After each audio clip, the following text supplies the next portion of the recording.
Maliwanag ang araw sa ibabaw ng Luo Mansion. Tahimik ang paligid at mahinahon ang simoy ng hangin. Makikita ang malaking tarangkahan na may nakasulat na Luo Fu. Sa gitna ng bakuran, isang dalagang may mahabang buhok na kulay kahel ang naglalakad. Biglang may tumawag mula sa likuran. Tinawag siyang Binibini. Lumingon ang dalaga at nagulat. Si Miss Luo Yun siyang iyon na nakasuot ng pula at ginto. Paglingon niya, nanlaki ang kanyang mga mata at napangiti ng malapad. Masaya niyang sinigaw na Zuo Fan. Dagdag pa niya, nakabalik ka na. Tahimik lang na nakatayo si Zuo Fan sa harap niya. Seryoso nitong sinabi na sumama ka sa akin. Sumunod si Miss Luo habang nagtataka. Sa isip niya, napaisip siya at mahinang sinabi na ha.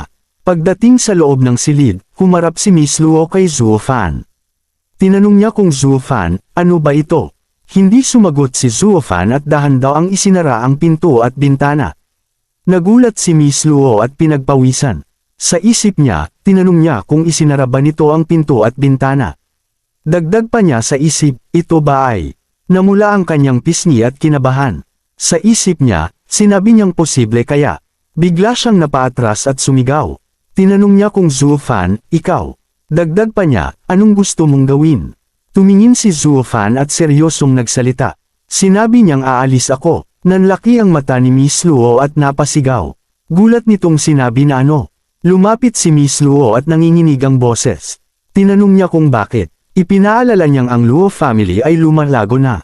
Dagdag pa niya, at naging numero 1 pamilya na sa Fenglin City. Sumigaw siya at tinanong kung bakit gusto mo pa ring umalis. Kalmadong sumagot si Zuo Fan. Sinabi niyang para gawing mas ligtas ang Luo family. Napatingin si Miss Luo at nalungkot. Ipinaliwanag ni Zuo Fan na ang Luo family ngayon ay ligtas pero panandalian lang. Dagdag pa niya, dahil wala ng pamilyang makakapantay sa atin sa lungsod na ito. Pero huwag mong kalimutan na nandito tayo kapalit ng isang pangako. Ipinaalala niyang nangako tayo sa pamilya ng emperador na isasagawa ang lihim na utos ng perlas na hindi natin alam kung ano. Dagdag pa niya, at ginalit din natin ang Yuming Valley na isa sa 7 pamilya. Tumingin si Zuo Fan kay Miss Luo at nagpatuloy. Sinabi niyang tungkol naman sa Qianlong Pavilion. Kung magiging pamilya tayo nakapantay ng 7 pamilya, seryoso nitong idineklara na hindi nila tayo palalampasan. Napaiyak si Miss Luo at nanginginig ang labi. Sinabi niyang kung ganoon mas kailangan ka namin dito. Dagdag pa niya, kung aalis ka, anong gagawin namin? Inilahad ni Zuo Fan ang kanyang kamay at ngumiti ng bahagya. Sinabi niyang may tama ang sinabi ng matabang iyon. Ipinaliwanag niyang ang kailangan ng isang pamilya ay kapangyarihan. Idineklara niyang maglalakbay ako para mag-recruit ng mga taong sapat ang lakas para protektahan ang pamilyang ito. Dagdag pa niya, ito rin ay para masiguro ang kaligtasan ng Luo family sa hinaharap. Inilabas ni Zuo Fan ang isang kumikinang na gintong bagay. Sinabi niyang ito ang 4 na malalaking array sa paligid ng lugar na ito. Ipinaliwanag niyang ikaw lang ang pwedeng magsanay nito. Utos niyang huwag mong ipapaalam sa iba. Dagdag pa niya, kung magkaproblema ang Luo family habang wala ako. Ikaw na Binibini ang pwedeng mag-activate ng array na ito.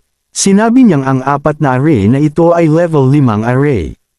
Kasama pa ang yin formation na inilagay sa maulap na kagubatan. Seryoso nitong sinabi na magiging ligtas ka sa maikling panahon. Tumingin si Miss Luo na lumuluha. Tinanong niya kung gaano katagal kang mawawala. Umiling si Zuo Fan at sumagot. Sinabi niyang hindi ko pa alam, babalik ako sa lalong madaling panahon. Dagdag pa niya, pwede ka nang umalis Binibini. Utos niyang, tawagin mo si Yunhai at si Pang para pumunta dito. Sa isip ni Zuo Fan, seryoso siyang nag-isip. Sinabi niya sa sarili na sa pagkakataong ito hindi lang ako magre-recruit ng eksperto para sa Luo family. Dagdag pa niya, hahanapin ko rin ang labi ng Emperor of Heaven sa isa sa 3 ipinagbabawal na lugar, ang Luolei Canyon. Idineklara niya sa isip na sa oras na ito, kailangan kong palakasin ang sarili kong lakas. Tumalikod si Miss Luo at akmang aalis. Bigla siyang huminto at lumingon. Mabilis siyang tumakbo palapit kay Zuo Fan. Isang malakas na tunog ang narinig. Bigla niyang hinalikan si Zuo Fan sa labi. Nagulat si Zuo Fan at hindi nakagalaw. Pagkatapos, humiwalay si Miss Luo at namumula ang mukha. Mahina nitong sinabi na kailangan mong bumalik agad. Natarante si Miss Luo at tumakbo palabas. Sigaw niyang ako, kukunin ko na sila ngayon. Naiwan si Zuofan na nakatayo at nakangiti ng bahagya. Lumipat ang eksena sa labas. Maliwanag ang langit at may mga punong berde sa paligid. Biglang sumigaw ang young master na si Yunhai. Gulat nitong sinabi na ano. Dagdag pa niya, aalis si Kuya Zuo. Nilapitan siya ni Zuofan at marahang hinaplos ang ulo. Sinabi niyang mabahong bata. Ipinaalala niyang ikaw na lang ang lalaki sa Luo family. Dagdag pa niya, sa hinaharap ikaw ang mag-aalaga sa ate mo. Utos niyang kailangan mong suportahan ang Luo family na parang ikaw na ang pinuno nito. Tumango ang bata habang nakayuko. Lumapit naman si Lao Pang at kinakabahan. Tinawag siya ni Zuofan. Tinanong niya kung naaalala mo ba ang sinabi ni Longnu dati. Tama siya sa kakayahan mo. Seryoso nitong sinabi na ang Chi Gathering Realm ang hangganan mo. Inilabas ni Zuofan ang isang kumikinang na gintong bagay. Sinabi niyang pero walang imposible sa mundong ito. Dagdag pa niya, at ngayon may paraan ako para ipanganak kang muli at maabot ang mas mataas na realm. Nag-alala si Zuofan at seryosong nagbabala. Sinabi niyang pero natatakot ako na mararanasan mo ang mas masahol pa sa kamatayan. Idinagdag niyang napakasakit nito. Tumingin siya kay Lao Pang at tinanong. Sinabi niyang Lao Pang. Dagdag pa niya, payag ka ba? Tahimik na nakatingin si Lao Pang habang pinagpapawisan at nag-iisip. Thank you mga boss. Dito na natapos ang chapter na ta. Stay tuned lang, ini-edit ko pa ang susunod na chapter. Like and subscribe para updated kayo sa mga upload natin.